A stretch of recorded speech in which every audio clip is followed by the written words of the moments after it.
The World Economic Forum has released another video about our changing world, and it's totally not creepy at all. You see, the Davos globalists have a problem. Now that they've normalised the wearing of face masks under never-ending COVID rules, their facial recognition software is having trouble identifying all the serfs. And I mean, how else is this totally beneficent, altruistic, loving group of global billionaires going to track your every movement for the greater good? Well, and this totally doesn't sound like a nefarious, nightmarish Philip K. Dick novel at all. They're going to use technology developed by NASA and the Pentagon that fires lasers at your body to detect your unique cardiac signature, which is then matched against a medical database to reveal your personal identity. See, I told you it wasn't creepy.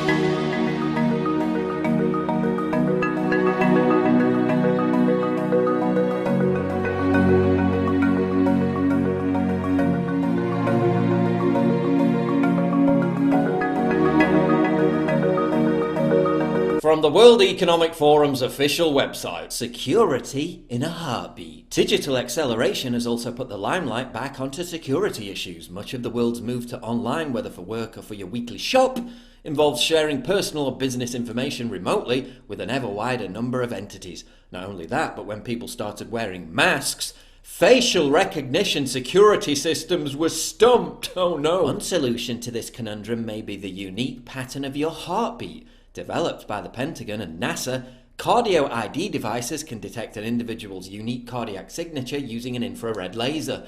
The technology is already available for licensing, and security is only one possible use. Another application could be identifying opted-in shoppers as they enter a store, for example, to personalize their visit. Identifying shoppers as they enter a store?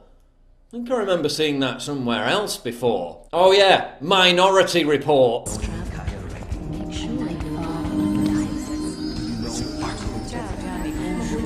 Good evening, John. You can move the old-fashioned John Anderton provides gourmet cuisine. John Anderton! You could use a Guinness right about now. Stressed out, John Anderton? Escape from it all, Harrison. Get away, John Anderton. Forget your troubles. What's wrong, John Anderton?